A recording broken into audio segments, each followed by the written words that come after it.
नाही, त्यांच्या वक्तव्याशी आम्ही अजिबात सहमत नाहीये. आणि तुमच्या माध्यमातून त्यांना एकच सांगणं आहे की केंद्रीय मंत्री साहेब, आपण जेव्हा सुद्धा मुंबईमध्ये आले तेव्हा आपण पहिला पाऊल मातोश्रीवर ठेवल्याशिवाय राहायचे नाही. आज काळांतराने तुमची सत्ता आहे, सगळे आहे, प्राबल्य आहे, पण जुन्या गोष्टी किंवा जुने तुम्हाला झालेली मदत हे आपण कृपया करून विसरू नये. आणि शिवसेना ही फक्त बाळासाहेबांचीच आहे, ठाकरेंचीच आहे.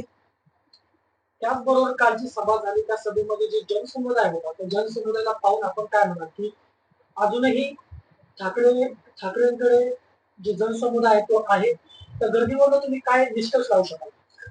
नाही, गर्दी ही कायम शिवसेनेबरोबर आहे. सर्वसामान्य जनसामान्य लोक शिवसेनेशी जुळलेले आहे. आमचे पहिल्यापासून जे कट्टर शिवसैनिक, जे त्यांची आमची नाळ जुळलेली आहे. आणि मुळातच शिवसेना हा सर्वसामान्य लोकांच्या हितासाठी जन्मली आहे. शिवसेनेचा जन्म हा सत्तेसाठी झालेला नाही. त्यामुळे सर्वसामान्य लोक आम्हाला आमची बांधिलकी पहिल्यापासून त्यांच्याशी आहे.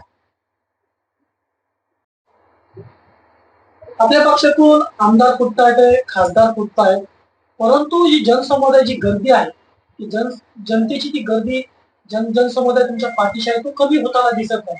याच्यामधून काय निष्कर्ष लावा की आमदार खासदार होते म्हणून आमच्या पाठीशी जनता होती, ते गेले तरी तुमच्या पाठीशी जनता आहे. तुम्ही ह्या सर्व घटनेवरून काय सांगाल?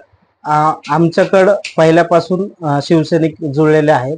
शिवसैनिकांची आमची नाळ आहे. कित्येक खासदार आमदार म्हणजे बाळासाहेब असताना सुद्धा आमदार फुटले होते आणि आज जी फुटतात, पण आमची जी नाळ आहे ती मूळ सैनिकाशी जुळलेली आहे, सर्वसामान्य जनतेशी जुळलेली आहे आणि ती कायमस्वरूपी आमच्याशी राहणार. असे किती आमदार आणि खासदार फुटले तरी शिवसेनेला काही फरक पडणार नाही. आणि शिवसेना ही फक्त ठाकरे आहे आणि ठाकरे म्हणजे शिवसेना आहे.